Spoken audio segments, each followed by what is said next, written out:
കേശുവേ കേശുവേ ഓ എന്തമ്മായി അമ്മായി ബാഗ് ഇട്ട് അണിഞ്ഞൊരുങ്ങി എങ്ങോട്ടാ? എങ്ങോട്ടാന്നാ? എവിടെ പോണ്?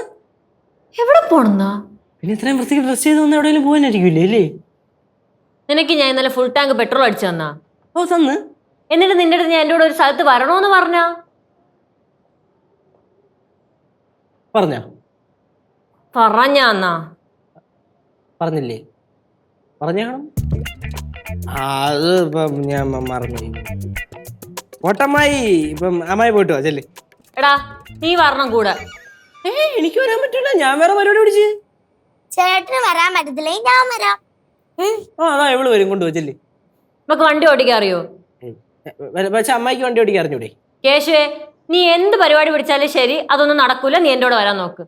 അമ്മായി പറ്റൂല, ഞാൻ പിടിച്ച പരിപാടി അത്ര സീരിയസ് പരിപാടിയാണ്. അല്ല പിന്നെ അമ്മായി ഇപ്പൊ എന്ന് പറഞ്ഞു കഴിഞ്ഞാൽ എങ്ങനെ? എന്നാ പിന്നെ എന്നോട് നേരത്തെ പറയണ്ടായിരുന്നോ? നേരത്തെ നിന്റെ അടുത്ത് പറഞ്ഞാ? എന്നാ പിന്നെ ഇന്ന് രാവിലെ ഉറപ്പിക്കണമായിരുന്നു, അല്ലെങ്കിൽ ഇത് രാത്രി കിടക്കാൻ നേരത്തിന് മുമ്പ് ഉറപ്പിക്കണമായിരുന്നു. ഞാൻ വേറെ പരിപാടി പിടിച്ചിട്ട് നടക്കൂലെന്ന് പറഞ്ഞാൽ നടക്കൂല. എടാ നീ വേറെ പരിപാടി പിടിക്കുമ്പോ എന്റെ അടുത്ത് വന്ന് കാര്യം ചോദിക്കണം, എത്ര മണിക്ക് പോകണമെന്നെങ്കിലും ചോദിക്കണം. അമ്മായി ഇനി വേറെ കച്ചവടം ഞാൻ ഇങ്ങോട്ട് എടുക്കൂല, ഞാൻ ഒരു കച്ചവടം പിടിച്ചുപോയി. അങ്ങനെ വേറെ കച്ചവടം പിടിക്കാൻ പറ്റൂല.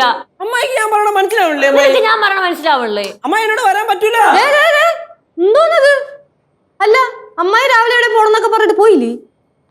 കേശവൻ അമ്മായിയെ തേച്ച്. ആടാടാ ഒന്നുമല്ല. എന്റെ പൊന്നില്ലേ ചേച്ചി, അമ്മായി സമയം കാലവും നേരം ഒന്നും പറയാതെ ഒരു പരിപാടി ഒപ്പിച്ചു കഴിഞ്ഞാൽ ഞാൻ ഇങ്ങനെ പോവാനോട് കൂടെ ഞാൻ വേറെ പരിപാടി പിടിച്ച്. ഇവൻ വേറെ പരിപാടി പിടിച്ചെന്ന് ഇവൻ എന്റെ അടുത്ത് ചോദിച്ചുകൂടായിരുന്നാ?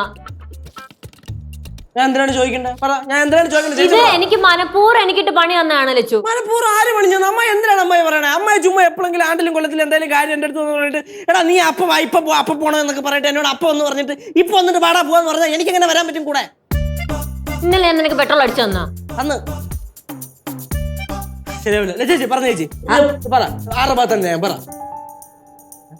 അളയാ, അളയാൻ പറയണേ. ഞാൻ എന്താണ് പറയേണ്ടത്? സിദ്ധുവേ ഇന്നലെ ഇവന് ഞാൻ ഫുൾ ടാങ്ക് പെട്രോൾ അടിച്ചു കൊടുത്തു. എന്നിട്ട് ഞാൻ ഇവന്റെ അടുത്ത് പറഞ്ഞു ഇന്ന് എന്റെ കൂടെ ഒരു സ്ഥലത്ത് വരണമെന്ന്. ഇവ എന്നെ തേച്ച്. അളയാ അങ്ങനെയല്ല സംഭവം. അമ്മായി എന്റെ അടുത്ത് പറഞ്ഞ് ഇതേപോലെ ഫുൾ ടാങ്ക് പെട്രോൾ അടിച്ച് എന്നിട്ട് പറഞ്ഞെടാ നമുക്ക് പോണോന്ന് പറഞ്ഞ്. നാളെ പോണോന്ന് പറഞ്ഞെന്നിരിക്കട്ടെ. നാളെ എപ്പോൾ പോണോന്ന് പറയണോ? നാളെ രാവിലെ പോകണോ, രാവിലെ വൈകിട്ട് പോകണോ, ഉച്ചയ്ക്ക് പോകണോ, എപ്പോന്ന് വെച്ചാൽ പറയണ്ടേ, സമയം പറയണ്ടേ. അല്ല നാളെ പോകണമെന്ന് പറഞ്ഞാൽ നാളെ ഫുൾ, അതായത് ഇന്ന് ഫുൾ എനിക്കിവിടെ ചുമ്മാ ഇരിക്കാൻ പറ്റില്ലല്ലോ. അതുകൊണ്ട് ഞാൻ വേറെ പരിപാടി പിടിച്ചു. ഇതെന്തോന്നാണ് ചെയ്തത്? ഞാൻ ഇന്നലെ ഇവന്റെ അടുത്ത് പോണോന്ന് പറഞ്ഞ അപ്പൊ അറ്റ്ലീസ്റ്റ് ഇവൻ എന്റെ അടുത്ത് സമയം ചോദിക്കാല്ല, ആ മര്യാദ ഇവൻ കാണിച്ചാ? അല്ലളിയാ, അളെ എന്ത് പരിപാടിയാ കാണിച്ചത്? അമ്മായി ഒന്നും ഇല്ലല്ലോ, നിനക്ക് പെട്രോൾ അടിച്ചു തന്നല്ലടാ, നിനക്ക് അമ്മയുടെ കൂടെ പോകാമായിരുന്നു. കറക്റ്റ്. ഓഹോ, അപ്പോ അളിയൻ അമ്മായിയുടെ ഭാഗത്താണല്ലേ? അളിയ ഈ കാര്യത്തിൽ അമ്മയുടെ ഭാഗത്തല്ലേ ന്യായം? ന്യായം അമ്മായിയുടെ ഭാഗത്ത്. അപ്പൊ എന്റെ ഭാഗത്ത് ന്യായം ഇല്ലാന്ന്. ചേച്ചി ചേച്ചി കേശുവേ, നിനക്കിപ്പം മനസ്സിലായല്ലോ നമ്മുടെ കൂടെ നിൽക്കാൻ ആരും കാണത്തില്ലെന്ന്.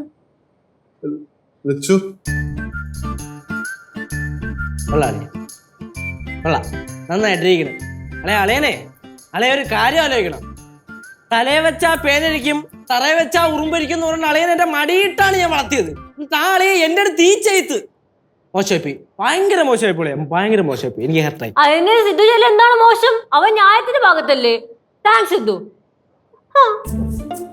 ന്യായത്തിന്റെ ഭാഗത്ത്, ന്യായത്തിന്റെ ഭാഗത്ത്. ഞാനിവിടെ നിന്നാ ശരിയാവൂല. അമ്മായി ഇനി അമ്മായി എവിടെ വിളിച്ചാലും ഞാൻ വരുമല്ലോ. അമ്മായി എന്നല്ല, ഈ വീട്ടിൽ നിന്ന് ആര് വിളിച്ചാലും ഞാൻ എവിടെ വരാൻ പോലില്ല. അളിയ പോലെ എന്റെ മൂട് പോയി, ഞാൻ എവിടെ പോണില്ല.